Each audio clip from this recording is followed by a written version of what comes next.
कोई भी ऐसी सदगति नहीं जो गंगा जी प्रदान न कर सके। गतिम चिंत्यताम विप्रास्तूर्णम सामान्य जन्मनाम, सामान्य जनों को भी परम गति प्रदान करने वाली और ब्रह्म ऋषियों के चिंतन मात्र से जो गति जो चाहे वो गति गंगा जी प्रदान करें। साक्षात ब्रह्म द्रव प्रवाहित है गंगा जी। गंगा जी की ही एक ऐसी अमोघ महिमा है कि जिनके दर्शन मात्र से पाप नष्ट हो जाते हैं। गंगा जी मतलब श्री धाम वृंदावन से इस समय जैसी आसक्ति प्रगट की वृंदावन ने, ऐसी गंगा जी से आसक्ति। गंगा जी छोड़कर कहीं नहीं जाना, किनारे ही जो तीर्थ मिले मिले, कहीं नहीं जाना, नगर में भी ऊपर नहीं चढ़ना, वहीं जो आहार मिले गंगा का। कैसे बताएं क्या परमानंद स्वरूप गंगा जी हैं, जिनके दर्शन मात्र से सारा पाप नष्ट हो जाता है गंगा जी से। और आपको बताएं अधिकतर बड़े महापुरुषों का दर्शन गंगा किनारे जो प्रगट में थे और जो अप्रकट थे।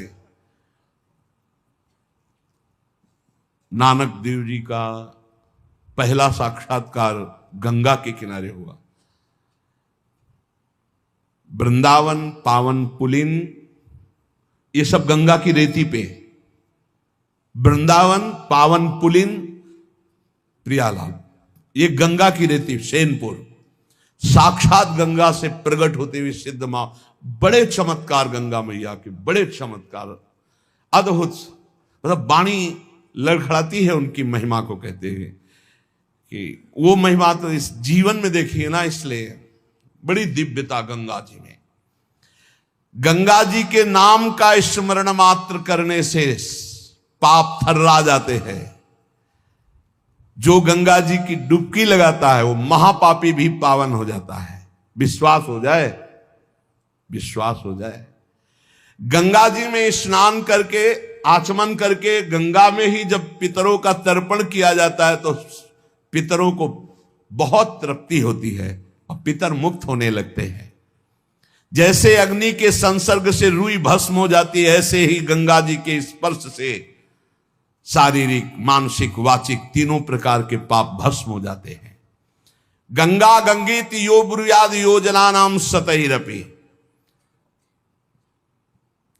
जो 100 योजन दूर, 400 कोस दूर से गंगा गंगा गंगा बोले, मुच्यते सर्व पापेभ्यो विष्णुरुकम स गच्छति, वो शरीर निष्पाप हो जाएगा, वो वाणी निष्पाप हो जाएगी, उसका मन निष्पाप हो जाएगा और वो भगवत धाम का अधिकारी हो जाएगा।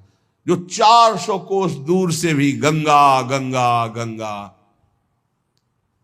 सब गोरा ही गोरा है। गंगा जी गोरी, महादेव जी गोरे, तो फिर उन्होंने उठा के फेंक दिया ऐसी गोरे प्रेम रसासों में। कभी सोचा नहीं था कि कभी वृंदावन, कभी सोच में ही नहीं था वृंदावन। बड़ी अनन्यता थी, इतनी निर्भयता थी। अब गंगा किनारे तो गांव में लोग ऐसे ही लाश प्रवाहित करते हैं ना, कुत्ते वहां के बहुत प्रवीण होते, बीच धारा से घसीट के लाश ला के ऐसे, और वहीं किनारे हम भी पड़े हुए हैं, वहीं वो चीथ रहे, कोई फर्क नहीं पड़ता, एकदम निर्भयता। भगवान शिव की अनन्यता। गंगा जी को जब देखते हैं तो एक तो धारा में प्रवाहित होती है, भगवान शिव के जटा में भारी तन्मयता। गंगा जी की विशुद्ध कृपा, अपार शक्ति। कह रहे सैकड़ों योजन दूर से अगर गंगा गंगा गंगा ऐसा पुकार दे तो उसका शरीर पवित्र हो जाएगा, उसका मन पवित्र हो जाएगा, उसकी वाणी पवित्र। कल नरकों का वर्णन हुआ था, आज नरकों से उद्धार का वर्णन हो रहा है भाई। गंगा जल का आचमन करने वाला, गंगा जल का स्नान करने वाला, गंगा की धारा का दर्शन करने वाला, 400 कोस दूर से गंगा गंगा गंगा ऐसा उच्चारण करने वाला नरक नहीं जाएगा।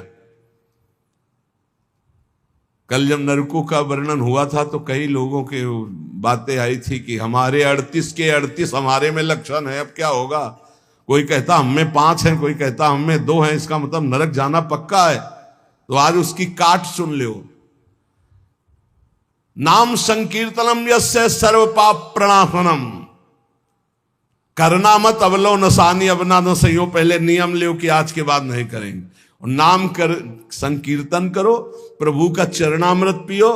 कभी अवसर मिले तो गंगा जी के समीप जाके साष्टांग दंडवत करके डुबकी लगाओ, आनंद पूर्वक खड़े होकर कुछ देर नाम जप करो। नरक वरक नहीं मिलेगा, सब बढ़िया मंगल हो जाएगा, पर करना ही पड़ेगा। कह रहे जो गंगा जी में स्नान के लिए कभी नहीं गए, ना गंगा जी का नाम लिया, ना गंगा जी पे श्रद्धा करते हैं, ऐसे लोगों की जीवन में जो आचरण बनते हैं वो बड़े निरर्थक होते हैं और ऐसे लोगों की ही दुर्गति होती है। पर गंगा जी का एक बार का स्नान निष्पाप कर सकता है, पूर्ण विश्वास होना चाहिए। एक बार हरिद्वार में बहुत लोग गंगा स्नान कर रहे थे, तो पार्वती जी ने कहा कि देखो इन सबका उद्धार पक्का हो गया, क्योंकि हम देवी की महिमा को जानती गंगा की। ये सब स्नान करके, पूर्णिमा का पर्व है, ये स्नान करने पक्का निष्पाप हो गए। महादेव जी ने कहा नहीं नहीं नहीं। बोले क्यों प्रभु? बोले इनमें कोई गंगा स्नान कर रहा है, सब पानी में डुबकी लगा के आ रहे हैं, गंगा में थोड़ी लगा के। बोले प्रभु आप भी एक आश्चर्य में बात करते, सब देखो ना कितने भाव से नहा नहा के आ रहे हैं। बोले अच्छा इनको विश्वास नहीं गंगा जी पे, इसलिए पानी पे डुबकी लगाते हैं, कोई एक होगा जिसे विश्वास होगा। देखो अभी हम परीक्षा करते हैं। रास्ते में बैठ गए तो फिसल के जैसे गिर गए हों, ऐसे वृद्ध का रूप रख के गिरे हुए। अम्बा जी तो नवीन रूप धारण करके बोले जो निकले उससे जो हम कहें सो कहो। तो जो महादेव जी ने सिखाया तो कहते भैया ये हमारे पति देव गिर गए, थोड़ा हाथ सहयोग दीजिए, पकड़ के उठा दीजिए, अकेले उठ नहीं रहे, आप आइए। और जब कोई आने लगे तो कहना निष्पाप पुरुष ही हमारे पति को छू सकता है, अगर पापी छुआ तो भस्म हो जाएगा। बस इतना तुम्हें बोलना है, ठीक है। अब जो निकलते बोले भैया आप गंगा नहा के आ रहे हो? बोले हाँ। तो बोले आप तो निष्पाप हो ही गए, हो गए, हमारे पति फिसल के गिर गए, हमारे पति निष्पाप हैं, और जो निष्पाप पुरुष इनको निकाल सकता है, अगर कोई पापी छू लिया तो भस्म हो जाएगा, आप सहयोग करो। बोले गंगा तो नहा के आए पर पाप बहुत तो हुए, अगर कहीं पाप नष्ट न हुए हो तो भस्म ही हो जाएंगे। नहीं, कोई नहीं, किसी की हिम्मत नहीं पड़ी कि महादेव जी को निकलवा दें, क्योंकि जहां ये कहती कि अगर पापी पाप तो हुए यार, अब पता नहीं गंगा नहाने में नष्ट हुए कि नहीं नष्ट हुए, बेकार को भस्म हो जाए ऐसे। उनमें एक आदमी सरल भाव से गंगा गंगा गंगा माँ गंगे स्नान किया, और बोले भैया हमारे पति को निकलवा। बोले अच्छा भैया, लुटा रखा।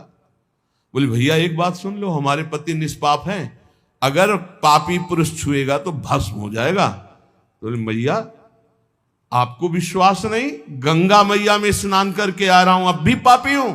और तत्काल भगवान बाहर निकाल किसी को। जब वो चला गया तो भगवान शिव ने कहा ये केवल गंगा स्नान करके आया है, इसकी अर्थात भाव विद्यते देवा ना पाषाणे ना मूर्तये। यदि हम भगवान के नाम, भगवान के धाम, भगवान के इन पावन तीर्थों पर दृढ़ विश्वास करते तो बहुत जल्दी लाभ प्राप्त होता है। ये विश्वास के लिए सुनाता शास्त्र, ऋषि मुनि सब ये विश्वास के लिए सुनाते। हमें दृढ़ विश्वास कर लेना चाहिए कि अब हमारा कल्याण तो हो ही गया। जैसे गंगा जी क्या है? भगवान श्री कृष्ण का चरणामृत है। गांगम वारी मनोहारी मुरारी चरणच्युतम त्रिपुरार शिरश्चार, जिसे भगवान शिव मस्तक पर धारण किए। अपने लोग रोज चरणामृत पीते हैं, किनका? प्रिया प्रीतम का। अब और गंगा की जरूरत पड़ेगी? जहां से गंगा प्रकट हुई उनके सर्वांग स्नान का जल हम। यमुना जी, जब यमुना जी गंगा जी से मिली तो गंगा जी ऐसे होकर प्रणाम मुद्रा में मिली यमुना जी से। यमुना जी ने कहा तुम्हारा हो भाग्य कि तुम जगत पावन करने वाली गंगा हो। तो उन्होंने कहा तुम्हारे सामने मेरी कोई सामर्थ्य नहीं, क्योंकि तुम में प्रभु पूर्ण अवगाहन करते, हम तो प्रभु के चरण धोवन मात्र हैं, आपके ऊपर तो पूर्ण प्रभु की कृपा है। ब्रजेंद्र सोनु राधिका हृदय प्रपूर्य माणयो महारसाब्द पूरयो रिवातिथि वेगता रसैक सीम राधिका पदाब्ज भक्ति साधिका तदंग राग पिंजर प्रवाह। श्री लाडली लाल का अंगराग लेकर प्रवाह करती है। ये अपने कल्याण की अब कोई चिंता रह गई? रोज जो चरणामृत पान करता है, काल मृत्यु हरणम सर्व व्याधि विनाशनम श्री कृष्ण पादोदकम पीत्वा पुनर्जन्म न विद्यते, बस विश्वास हो। रजराली लगाते हैं, राधा राधा बोलते हैं, अब कोई जरूरत कल्याण की, दृढ़ निष्ठा रखो। पर हम कितनों को रोते देखते हैं इस बात के लिए कि हमारा कल्याण हो जाएगा, हमारा अगला जन्म नहीं होगा। उनको चाहिए कि तुम लिखा पढ़ी करके दे दो।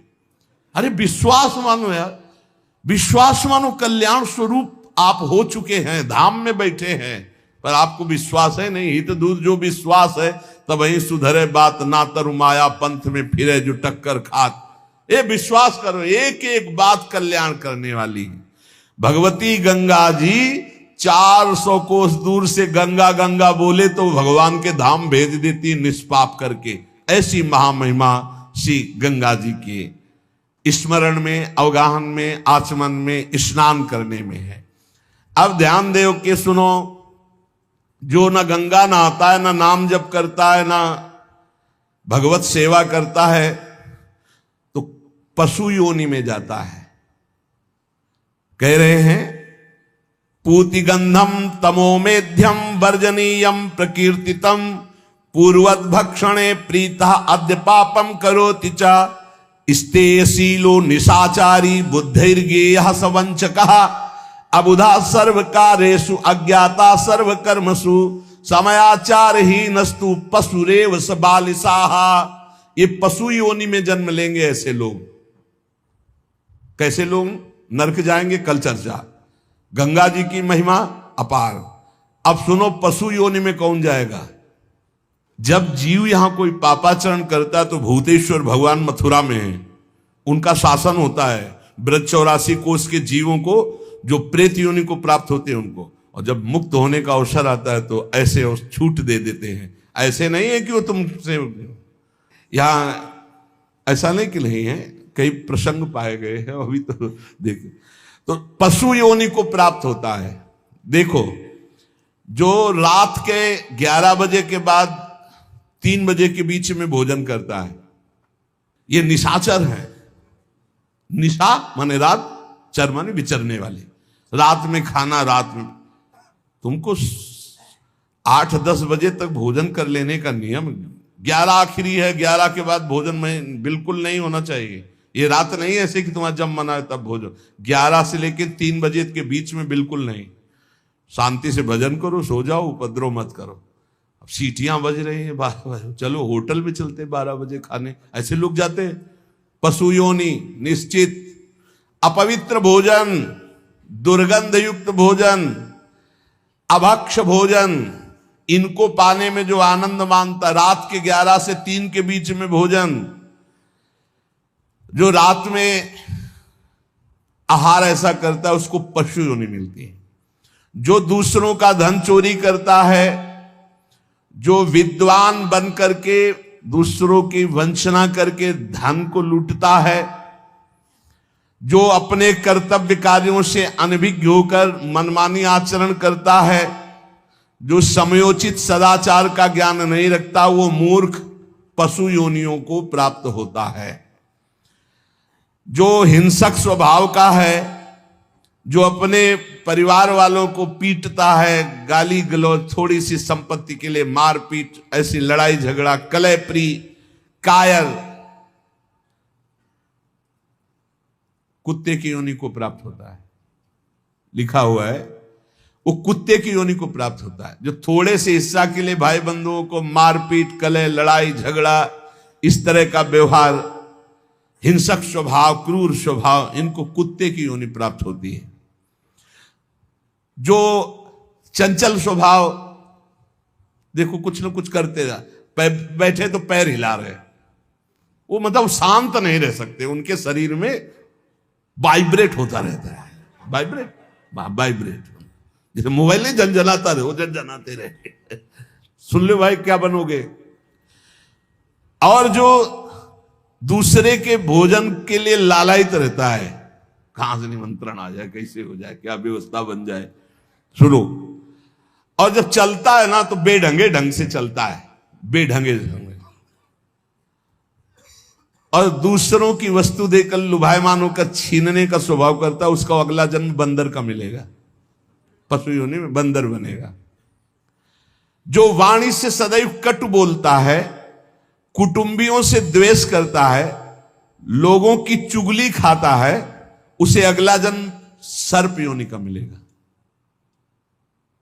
कुटुंबियों से द्वेष करता है, दूसरे की चुगली खाता है, उद्वेगजनक वचन, उद्वेग माने भारी क्लेश पहुंचाने वचन, दूसरे की निंदा करना, चुगली करना, तो विषधारी सर्प बनता है। जो शरीर से बलवान दीन जनों के ऊपर आक्रमण करके खूब पिटाई मार करना, माता पिता को मारना, ऐसे गरीब जनों को, दीन जनों को मारना, निर्लज और मांस भक्षण करने वाला, उसको अगले जन्म में क्रूर मांस भक्षी, जैसे हाइना, सिंह, सियार, ऐसी योनियों को दिया जाता है। क्रूर हिंसक पशु सिंह जैसे है, जैसे लकड़बग्घा, हाइना लकड़बग्घा है, भेड़िया है, ऐसे जो मांस भक्षण करने वाले हैं, जिनकी आवाज दूसरों को सदैव दुख ही देती है। बोलने का मतलब है दुख ही देना।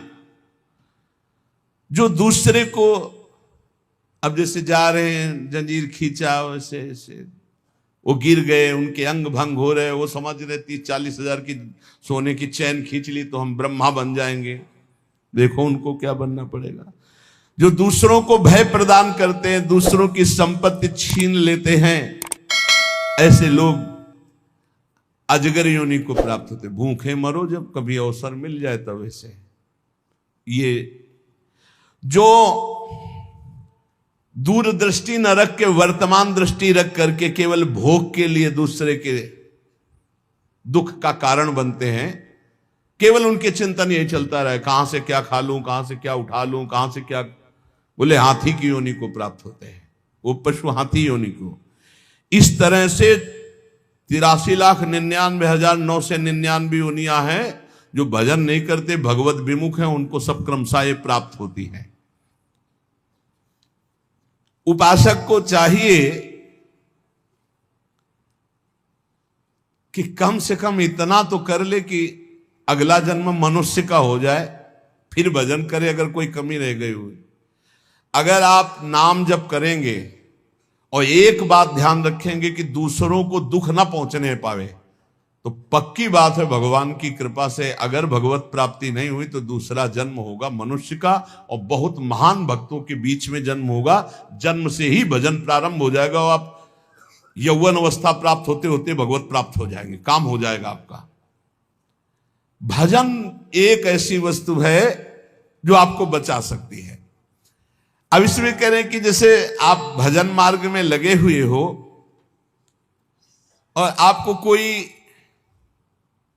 गाली दे रहा है, आपने पलट के गाली दे दी तो आपका भजन क्षीण हो जाएगा। इसलिए भजन को बचाने के लिए कह रहे, अकार्पण्य मपारुष्यम संतोषा सरदधानता, ये ब्रह्म ऋषियों की बातें हैं, बहुत काम की बातें हैं। अनुसूया गुरो पूजा दया भूतेश्व पैशुनम सद्वीरेश दमः प्रोक्तो ऋषि शांत बुद्धि भी। अकार्पण्य माने उदारता। भजन किससे बचेगा? उदार बुद्धि। स्वभाव कह रहे हैं कोमल, कोमल स्वभाव से भजन बचेगा।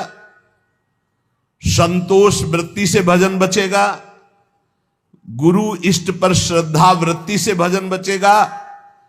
दोष दृष्टि किसी पर ना हो, इसका अभाव हो, इस तो भजन बचेगा। गुरु शुश्रूषा सेवा से भजन बढ़ेगा। प्राणियों पर दया तो भजन बढ़ेगा।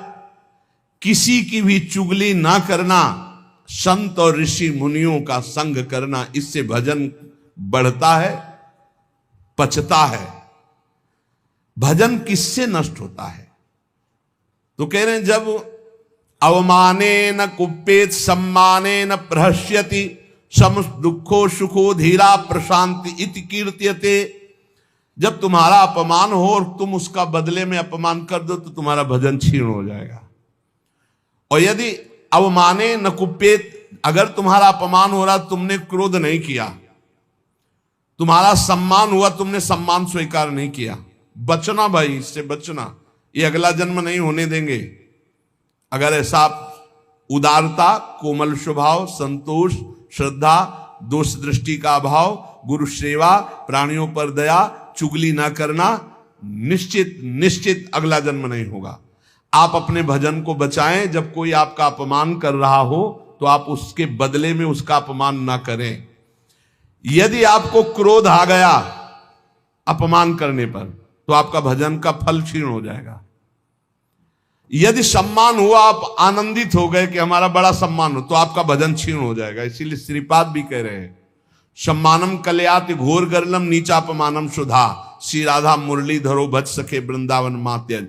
जब कोई सम्मान करे तो उसे भारी विष के समान समझो। सम्मानम कल्याति घोर गर्लम, जैसे बढ़िया खीर मिल रही हो, कान में कोई आके कह दे विष पड़ा है तो आप नहीं खाओगे। ऐसे ये सम्मान, प्रणाम, नमस्कार, वाहवाही, ये तुम्हारे भजन के नाश करने के लिए है, ये विष है, इसे मत पीना, स्वीकार मत करो। विश्व नमन करे करने दो, तुम स्वीकार मत करो, तुम हर्षित मत हो। और जब अपमान हो तो उसका अपमान करने वाले का कभी अपमान न करना। धीर पुरुष, प्रशांत पुरुष अपने भजन को ऐसे बचा ले जाता है। जैसे कोई अपमान कर रहा है, बहुत बड़ा अमृत है, सच्ची मानिए। जिसका अपमान हो रहा है वो साधु पुरुष जब अपमान सह जाता है तो उसका भजन बढ़ता है, वो सुख से भगवान में शयन करता है। और जब अपमान हुआ और अपमान दूसरे का कर देता है तो उसका भजन क्षीण हो जाता है, वो अशांत होकर के फिर जगत में शयन करता है। अपमान करने वाला जब कोई सामने से अपमान सह जाता है तो उसका सहन करना उसके नाश का कारण बन जाता है। अपमान करने वाले का निश्चित नाश हो जाता है जब वो सामने वाला बोले ना, केवल चुप रहे। ये बड़ी बात है, पर बहुत कठिन है। उस समय जब कोई अपमान कर रहा है, निंदा कर रहा है, आप शांत हैं, इसका मतलब आपके ऊपर गुरु कृपा है और आप अपने भजन को पहचानते हैं, भजन बचाना चाहते हैं। अपमानित होने पर चाहिए कि अपमान करने वाले की ना बुराई सुने ना बुराई करे। जैसे कोई आकर बहुत नीच आदमी आपको गाली दे रहा था, कान में अंगुली डालो, नहीं भाई वो नीच नहीं, भगवान उसके अंदर बैठकर मेरी परीक्षा ले रहे थे, मुझे पुष्ट कर रहे थे, वो नीच कैसे हो सकता है। अपने भजन पर दृष्टि रखे, ना उसकी निंदा करे, ना उसकी निंदा सुने, ना उसका बुरा चाहे। यद्यपि इसमें लिखा हुआ है कि जो अपमान करने वाला है उसका सर्वनाश हो जाता है। ऐसे महापुरुष का अपमान जब करे कि वो बोले ना केवल, तो वो अपमानित करने वाला पुरुष स्वयं नाश को प्राप्त हो जाता है। ये बड़ी बात है। कह रहे तिष्ठेद औमंता विनश्यति। अगर वो अपमान जिसका कर रहा है वो महात्मा भजन करने वाला शांत है, कुछ नहीं बोल रहा है, वो तो सुख से शयन करेगा परमात्मा में और उसका भजन सुरक्षित बच गया और जो भी कलमश हुआ होगा वो भस्म हो गया। लेकिन अपमान करने वाला बोले विनश्यति, उसका नाश पक्का हो जाएगा। अपमानित होने पर साधक को चाहिए कि कभी अपमान करने वाले की ना बुराई सुने और ना बुराई करे, उसका भजन बच जाएगा, भगवान की कृपा हो जाएगी। अमृतस्येव तृप्येत अपमानस्य योगवित् विषवच्च जुगुप्सेत सम्मानस्य सदा द्विजः। साधक को चाहिए कि अपमान को अमृत के समान पान कर ले, नीचापमानम सुधा। देखो साधक, अपमान को अमृत के समान, जब कोई अपमान कर रहा हो तो ऐसे खुश होना चाहिए काम बन गया। भगवत प्राप्ति में जो बाधक भाव है, इसके अपमान करने से भस्म हो जाएंगे, भगवान हम पर प्रसन्न होंगे। मौन, कभी उसकी तरफ रुद्र दृष्टि से भी न देखो। अपमान करने, ये भागवती का लक्षण है। अमृतस्येव तृप्येत अपमानस्य योगवित्, अमृत है अपमान। पर देखो ध्यान दीजिए, यदि आपकी कोई निंदा कर रहा है और सही में कर रहा है निंदा, तो तुम्हें सुधार करना चाहिए। वो तुम्हारे लिए अमृत नहीं है, वो विष है, सुधार करो। और अगर वास्तविक हमारी कोई गलती नहीं हो, हमारा अपमान, हमारी निंदा हो रही, तो नाचना चाहिए कि बहुत बड़ा विघ्न नष्ट हो गया और भजन में हमारी उन्नति अब पक्की होगी, पक्की उन्नति होगी, लौकिक और पारलौकिक। विषवच्च जुगुप्सेत सम्मानस्य सदा द्विज। साधक को चाहिए कि सम्मान से ऐसे बचे जैसे विष भरे भोजन से बचा जाता है। सम्मान स्वीकार न करे, प्रणाम नमस्कार ऐसे। श्री हरिवंश कोई कह रहा है, श्री हरिवंश, अब वो अगर पंचांग प्रणाम कर रहा है तो आप भी नमन कीजिए और निकल जाइए, व्यवहार मत बनाइए, दोबारा वो ना प्रणाम करे ऐसी भावना रखिए। अगर ज्यादा आप उससे प्यार करेंगे कि ये प्रणाम कर रहा है तो सम्मान स्वीकार कर रहे हैं। सम्मान देने वाले से ज्यादा प्यार नहीं किया जाता, राधा जल्दी। सम्मान विष है और अपमान करने वाले को प्यार दृष्टि से देखा जाती है। आप बड़े हितैषी हो, हमारा भजन बढ़ेगा, भगवान की प्राप्ति होगी, पर ऐसी अपनी तरफ से चेष्टा ना करे कि कोई अपमान करे। अपमान से सदैव तप की वृद्धि होती है। अपमानात तपो वृद्धि, सम्मानाच तपः क्षया। सम्मान स्वीकार करने पर तपस्या भजन क्षय हो जाता है और अपमान होने पर तपो वृद्धि, उसकी तपस्या की वृद्धि होती है। अर्चिता पूजितो विप्रा दुग्धा गौरी गच्छति। जो अपनी पूजा कराने लगता है, अपने प्रणाम स्वीकार करने लगता है, तो जैसे दूध देने वाली गाय दुर्बल हो जाती है, ऐसे वो तपहीन हो जाता है जो भारी प्रणाम नमस्कार पूजा स्वीकार करता है। स्वीकृति नहीं होनी चाहिए। पुनराप्याप्यते धेनु सतृणैः सलिलैर्यथा एवं जपैश्च होमैश्च पुनराप्याप्यते द्विजा। साधक को चाहिए कि यदि प्रणाम नमस्कार बहुत करवा चुका है, वैसा लगा कि मेरा तप क्षीण हो गया, तो बंद कर दे प्रणाम नमस्कार और एकांत में बैठकर, जैसे गाय को फिर अच्छा अच्छा चारा पवाया जाए तो पुष्ट हो जाती है, ऐसे अपने साधन भजन करे, प्रणाम नमस्कार से दूर हो जाए। महापुरुषों ने भी ऐसी लीलाएं की जिससे प्रणाम नमस्कार बंद हो जाए। ये सबको भगवत स्वरूप मान के तुम प्रणाम करो, तभी बात बनेगी। कह रहे हैं कि अगर प्रणाम नमस्कार स्वीकार कर लिया जाए तो सम्मानाच्च तपक्षया, उसका तप क्षय हो जाता है। संसार में देखना, ब्रह्म तेज को प्रकट करने वाला कौन है? जो निंदा हो उसे सहले, वो ब्रह्म तेज को प्राप्त हो जाता है, भगवत तेज को। अपनी निंदा हो मुस्कुरा के सहले, बहुत बड़ी बात है। बोले आक्रोशक समो लोके सुहृदन्यो न विद्यते यस्त दुष्कृत मादाय सुकृतम स्वप्रच्छति। हमारी गलती ना हो, जैसे हमसे गलती हो गई फिर निंदा हो रही, तब तो ठीक ही है, होना ही चाहिए। हमारी गलती नहीं, फिर निंदा हो रही है, तो एकांत में प्रसन्न होना चाहिए। अब वो भगवत तेज उसका बढ़ेगा, ब्रह्म तेज बढ़ेगा उसके। आक्रोश मानान नाक्रोशेन मनः स्वम विनिर्वर्तयेत् सन्नियम्य तदात्मानो ममेते नाभिसिंचति।